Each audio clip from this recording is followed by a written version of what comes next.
Hello friends, welcome back to cook life kitchen. આજે આપણે બનાવીશું આંબા, લીલી હળદર, ગાજર, આદુ, મરચાંનું મિક્સ અથાણું. તો સ્વાદમાં બહુ ટેસ્ટી એવું અને હેલ્થ માટે પણ બહુ જ ફાયદાકારક એવું આ અથાણું બજાર કરતાં બહુ જ ઓછા ખર્ચામાં ઘરે બનીને તૈયાર થઈ જશે.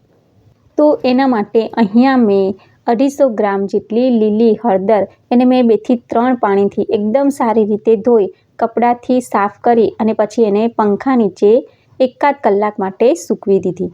અને આ જ રીતે મેં બધી સામગ્રીને ધોઈ અને થોડી વાર માટે સૂકવી દીધી. તો આ રીતે મેં અહીંયા આંબા હળદર લીધેલી છે 100 ગ્રામ, એક નાનો ટુકડો મેં આદુનો અને 100 ગ્રામ જેટલું મેં અહીંયા એક ગાજર લીધેલું છે. સાથે મેં 50 ગ્રામ જેટલા લીલા મરચાં પણ લીધા છે અને 3 મેં લીંબુ લીધા છે. અને હવે આપણે આ રીતે આંબા હળદરની ઉપરની છાલ, આદુની પણ આ રીતે ઉપરની છાલ અને ગાજરની પણ ઉપરની છાલ અને મરચાંના આપણે લીટાનો ભાગ કાઢી લઈશું. અને આ રીતે હવે આપણે મરચાંને વચ્ચેથી 2 ભાગમાં કટ કરી અને આ રીતે ઊભી ચીરીઓમાં કાપી લઈશું. તો મેં અત્યારે જે મરચાં લીધા છે તે એકદમ તીખા લીધેલા છે અને 50 ગ્રામ જ લીધા છે. તમે વધારે મરચાં પણ લઈ શકો છો. આ રીતે બધા જ મરચાંને આપણે ચીરીઓ કરીને રેડી કરી લીધા. અને હવે આપણે આ રીતે આંબા હળદરને પણ કાપી લઈશું. તો આ રીતે વચ્ચેથી 2 ભાગ કરી અને પછી આ રીતે ઊભી ચીરીઓમાં આંબા હળદરને પણ આપણે કાપી લેવાની. તો વધારે પાતળી પણ નહીં અને જાડી પણ નહીં, એ રીતની એની ચીરીઓ કરીને રેડી કરી લીધી. તો આ રીતે આપણે આંબા હળદર પણ રેડી કરી લીધી. અને હવે ગાજર મોટું છે તો આ રીતે 3 ભાગમાં આપણે તેને કાપી વચ્ચેથી 2 ભાગ કરી અને આ રીતે તેની પણ ઊભી ચીરીઓ કરી લઈશું. તો મેં પહેલાં કહ્યું તેમ પાતળી પણ નહીં અને જાડી પણ નહીં, આ રીતે ગાજરને પણ આપણે ઊભી ચીરીઓમાં કાપી લીધું. અને હવે આદુને પણ આપણે આ જ રીતે ઊભી ચીરીઓમાં કાપી અને રેડી કરી લીધું. અને હવે આપણે હળદરને પણ આ રીતે ઉપરની છાલ કાઢી લઈશું. તો આ રીતે તમે જ્યારે હળદરની છાલ કાઢશો ત્યારે તમારા હાથ આ રીતે પીળા થઈ જશે. તો તમે અહીંયા ગ્લોવ્સનો ઉપયોગ પણ કરી શકો છો. પણ 1-2 વખત તમે જો હાથ ધોશો ને તો આ હળદરના ડાઘ પણ નીકળી જશે. અને આ રીતે આપણે છાલ કાઢીને હળદરને રેડી કરી લીધી. હવે આપણે એક બાઉલમાં આ રીતે હળદરને વચ્ચેથી કટ કરી અને આ રીતે ઊભી ચીરીઓમાં કાપી લઈશું. તો વધારે પાતળી પણ નહીં અને જાડી પણ નહીં, આ રીતે એની થિકનેસ આપણે રાખી છે. હવે આપણે આમાં મરચાં, આદુ ઉમેરી દઈશું. સાથે આપણે જે આંબા હળદર કરીને રાખી તે પણ ઉમેરી દઈશું અને ગાજર પણ ઉમેરી દઈશું. અને 1 ચમચી મોટી જે આપણે દાળ અને ભાત ખાઈએ તે ચમચીથી આપણે મીઠું ઉમેરી દીધું. સાથે આપણે અડધા લીંબુનો રસ પણ નીચોવી દઈશું. અને હવે આ બધું આપણે એકદમ સારી રીતે મિક્સ કરી લઈશું. તો આ પ્રોસેસ કરવી બહુ જ જરૂરી છે. જો આ પ્રોસેસ આપણે નહીં કરીએ તો પછી અથાણાને આપણે લાંબા સમય સુધી સ્ટોર નહીં કરી શકીએ, અથાણું આપણું બગડી જશે.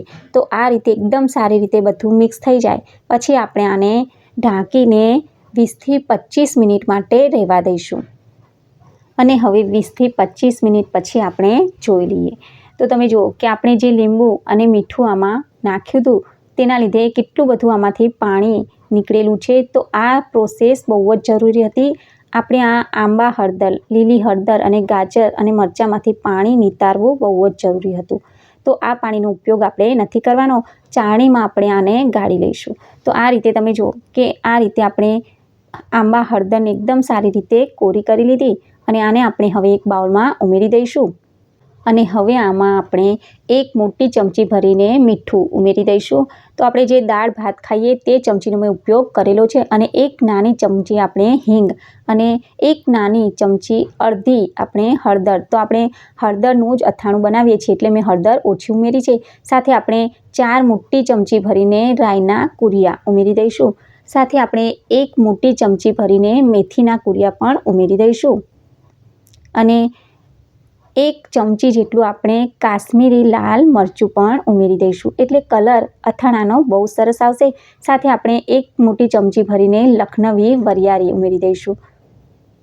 અને હવે આપણે 5 મોટી ચમચી ભરીને તેલ એકદમ સારું એવું ગરમ કરી અને પછી ઠંડુ કરી અને મેં લીધેલું છે. તો આ રીતે તમારે ગરમ કરી તેલ અને પછી ઠંડુ કરીને લેવાનું.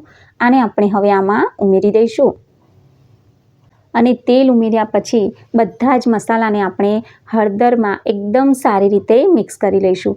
તો એકદમ સારી રીતે આ બધું મિક્સ થઈ જાય પછી આપણે આમાં 1 લીંબુનો રસ આ રીતે નીચોવી અને ઉમેરી દઈશું. સાથે આપણે 1 લીંબુના ટુકડા, મેં આ રીતે 4 ટુકડા કરેલા છે, તમે અહીંયા વધારે ટુકડા પણ કરી શકો છો. અને આમાંથી બીજ મેં કાઢી લીધા છે અને આ રીતે બધું હવે એકદમ સારી રીતે મિક્સ કરી લઈશું. અને આ રીતે બધું મિક્સ થઈ જાય પછી આપણે આને ઢાંકણ ઢાંકીને 1 દિવસ માટે રહેવા દઈશું. અને હવે 1 દિવસ પછી આ શિયાળા સ્પેશિયલ લીલી હળદરનું મિક્સ અથાણું બનીને તૈયાર છે. આને આપણે બજાર કરતાં પણ બહુ જ ઓછા ખર્ચામાં બનાવ્યું છે અને આને મહિનાઓ સુધી પણ તમે સ્ટોર કરી શકો છો. આ અથાણું જો તમે આ રીતથી બનાવશો ને તો ક્યારેય ખરાબ નહીં થાય. તો તમે પણ આ રેસીપીને જરૂરથી બનાવજો. ઘરમાં બાળકોથી લઈ મોટા બધાને બહુ જ ભાવશે. અને રેસીપી ગમે તો વિડીયોને લાઇક કરજો અને વધારેમાં વધારે શેર કરજો અને ચેનલને સબસ્ક્રાઈબ કરવાનું જરાય ના ભૂલશો. Thank you for watching. Bye bye.